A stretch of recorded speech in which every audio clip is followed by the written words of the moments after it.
J'ai le plaisir de vous retrouver aujourd'hui pour un nouvel épisode de l'Observatoire de l'immobilier avec Johan Montbardon. Bonjour Johan. Salut Alex. Comment vas-tu? Ça va bien et toi? Écoute, ça va plutôt bien. Alors aujourd'hui, on va analyser ensemble l'agglomération valentinoise, en tout cas son marché de l'immobilier. Ouais. Quand on parle de l'agglomération valentinoise, on parle de quoi au juste?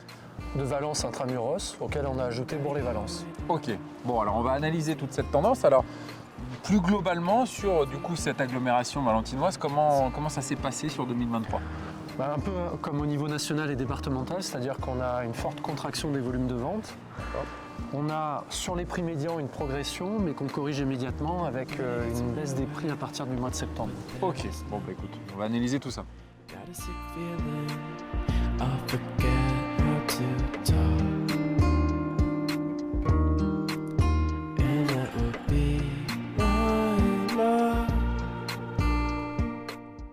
Alors Johan, quelle est la tendance globale du marché sur ton secteur?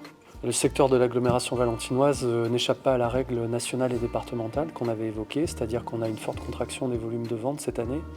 Et on a aussi, même si on voit des prix médians qui sont en progression, on a un commencement de contraction des prix.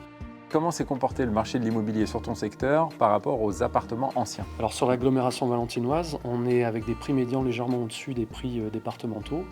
La médiane est à 1 960 € du mètre carré, ce qui correspond à une progression de plus 3,6% en une année. Ça témoigne du bon dynamisme de la ville de Valence, malgré le fait que, comme tout le secteur départemental et national, on connaît depuis septembre encore une fois une réduction sur les prix. On a ici une bonne progression. Alors quel type de bien du coup c'est le plus vendu cette année?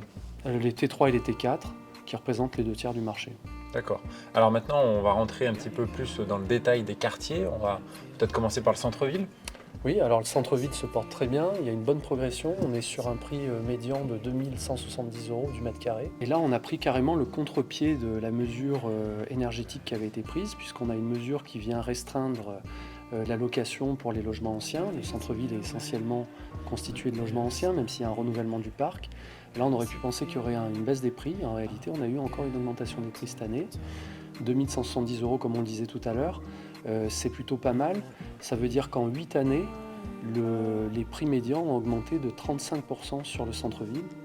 Le quartier du centre-ville a récupéré finalement son retard par rapport aux autres quartiers. Et aujourd'hui, il n'est distancé seulement que par le quartier qui est entre l'avenue Victor Hugo et l'avenue Maurice Faure. Alors quel type de bien on retrouve le plus souvent dans ce type de quartier? Alors, cette année, plus particulièrement, le centre-ville aura été porté par un marché d'investisseurs. On s'en rend compte, puisque le type de produit qui a été le plus vendu, à hauteur de 50% du marché, ce sont les studios et les 2 pièces.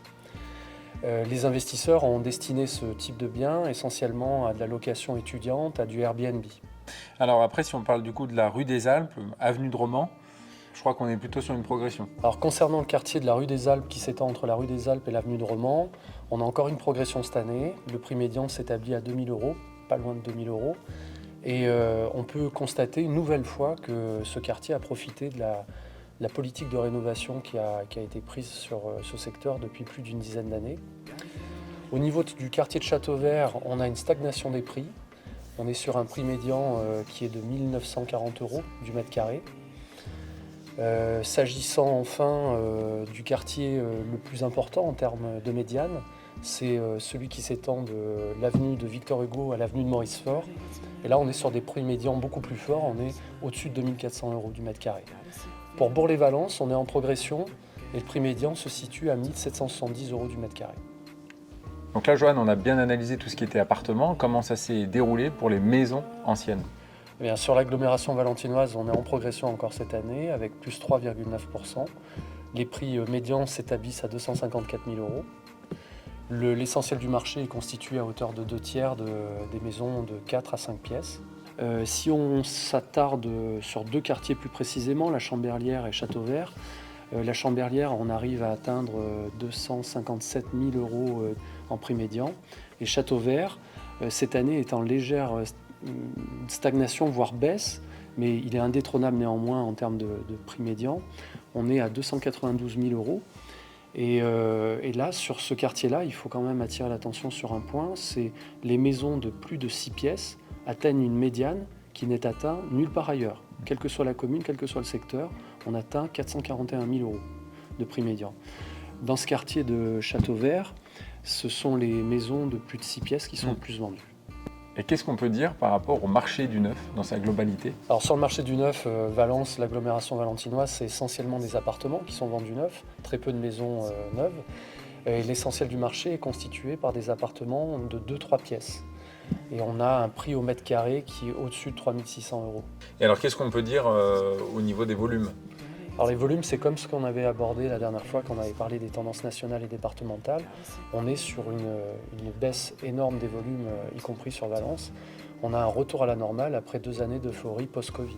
Alors Johan, en quoi est-ce que c'est important pour vous, notaires, de nous informer sur les tendances du marché de l'immobilier? C'est important pour nous parce qu'on a une véritable mission en la matière. On regroupe toute l'année des données statistiques. C'est une obligation que nous a donnée le gouvernement et le garde des Sceaux. On la remplit. Et donc c'est normal qu'une fois par an, on retranscrive tous ces éléments au grand public. Merci beaucoup Johan pour ça.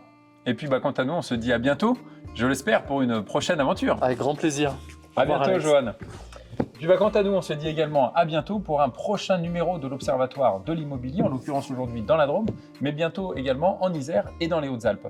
En attendant, je vous invite à consulter le site passeralacte.com. À bientôt.